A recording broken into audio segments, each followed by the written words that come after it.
Salam Bapak Ibu sahabat Galilea yang diberkati oleh Tuhan Yesus. Saudara, kisah perjalanan bangsa Israel dari Mesir menuju tanah Kanaan penuh dengan hal-hal yang tidak berkenan kepada Allah. Padahal kita tahu bersama bahwa mereka adalah bangsa pilihan Allah. Tetapi Allah tidak berkenan pada mereka, bahkan sejumlah besar dari mereka, dan Allah membinasakan mereka. Dari hampir 2 juta orang yang dikeluarkan Tuhan melalui kepemimpinan Musa dari tanah perbudakan di Mesir, ya, saudara tahu generasi itu yang masuk hanya 2 orang, yaitu Kaleb dan Yesua. Nah, pertanyaannya mengapa? Mengapa sebagian besar dari mereka itu dibinasakan? Nah, karena itu saudara silakan membaca di dalam 1 Korintus pasalnya yang ke-10 ayat 1 sampai dengan ayat yang ke-13. Judul perikop di sana adalah Israel sebagai suatu peringatan. Sehingga kita bisa belajar dari bangsa Israel ini karena dikatakan Israel sebagai suatu peringatan. Sehingga perjalanan kita di 2021 ini adalah perjalanan yang sukses, perjalanan yang berhasil, perjalanan yang mengalami berkat pertolongan Tuhan. Memang masalah akan selalu ada, tantangan, kesulitan akan pasti hadir. Tetapi saudaraku yang kekasih, Tuhan akan selalu memberikan kita pertolongan dan mujizat.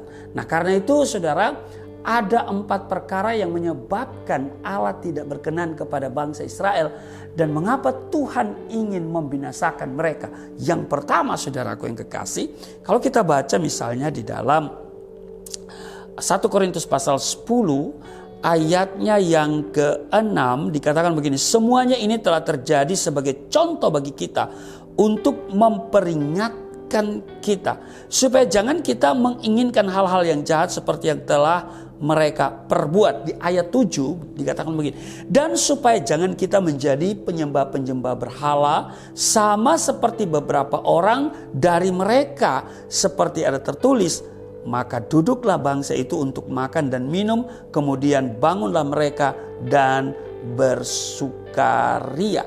Dikatakan di sini bahwa supaya jangan kita menjadi penyembah-penyembah berhala sama seperti beberapa orang dari mereka. Jadi yang pertama adalah menyembah berhala. Saat ini berhala dapat berupa apa saja saudara. Yang disebut dengan berhala modern. Itu bisa berupa uang, bisa berupa kendaraan, sesuatu barang kesayangan kita, bisa suami, bisa istri, bisa anak, bisa mantu, bisa mertua, bisa banyak hal saudara yang disebut dengan berhala-berhala modern, yaitu segala sesuatu yang kita utamakan dalam hidup kita.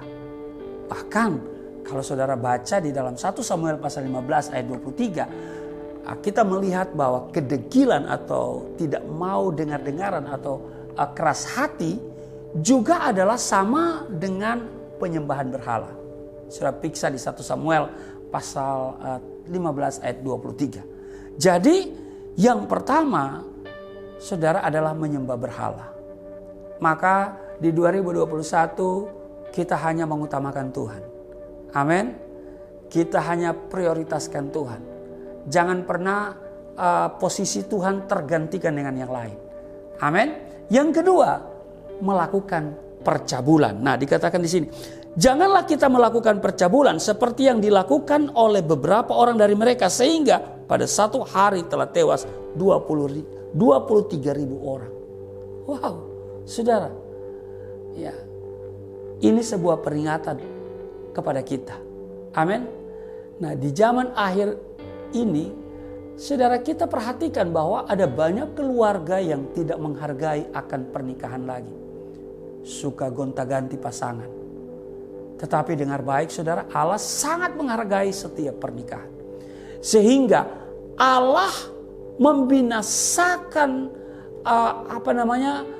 umat yang melakukan percabulan dalam satu hari Dikatakan di sini di ayat yang ke-8, 23.000 orang tewas dibinasakan oleh Tuhan karena dosa percabulan atau dosa seks.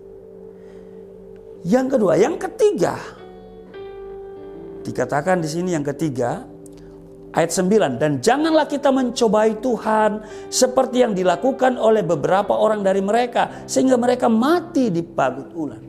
Mencobai Tuhan. Janganlah kita menjadi kecewa lalu kemudian menggerutu, apalagi permintaan kita pada Tuhan belum dipenuhi, maka kadang-kadang kita kecewa, kita menggerutu, kita bersungut-sungut. Ya. Tuhan sangat tahu akan apa yang benar-benar kita perlukan. Dia telah menyediakan apa yang kita butuhkan di sepanjang tahun 2021 ini. Amin. Karena itu marilah kita bersyukur senantiasa, baik saat permintaan kita sudah dijawab maupun juga pada saat permintaan kita belum dijawab. Jangan menuntut-nuntut lalu kemudian mencobai Tuhan. Yang terakhir, yang keempat, ya. Kita lihat di sini di ayatnya yang ke-10, dan janganlah bersungut-sungut seperti yang dilakukan oleh beberapa orang dari mereka sehingga mereka dibinasakan oleh malaikat maut. Saudara, yang keempat, jangan bersungut-sungut. Amin. Akibat bangsa Israel yang selalu bersungut-sungut dan tidak pernah bersyukur, maka hanya 2 orang yang sampai ke tanah perjanjian bersama dengan generasi kedua yang berumur 20 tahun ke bawah. Haleluya saudara. Dan yang lainnya itu sebagian besar dibinasakan Allah. Generasi itu hampir 2 juta saudara. Tapi yang masuk hanya 2 orang. Haleluya saudara. Ya. Nah, karena itu saudara yang kekasih, kita harus mencontohi Kaleb dan Yosua. Amin. Amin. Kaleb dan Yosua, ini yang perlu kita contohi, kita teladani. Ya, apa yang mereka lakukan, apa dan bagaimana sehingga mereka sukses masuk, Tuhan izinkan masuk tanah perjanjian. Jadi untuk dapat berkenan di hadapan Tuhan, harus kita meninggalkan perbuatan-perbuatan yang dibenci Tuhan dan melakukan apa yang dikehendaki Tuhan. Raihlah berkat dan apa yang Tuhan sudah siapkan bagi kita di 2021 ini. Dan karena itu saudaraku yang kekasih, jadilah pribadi yang berkenan kepada Tuhan. Tuhan Yesus memberkati.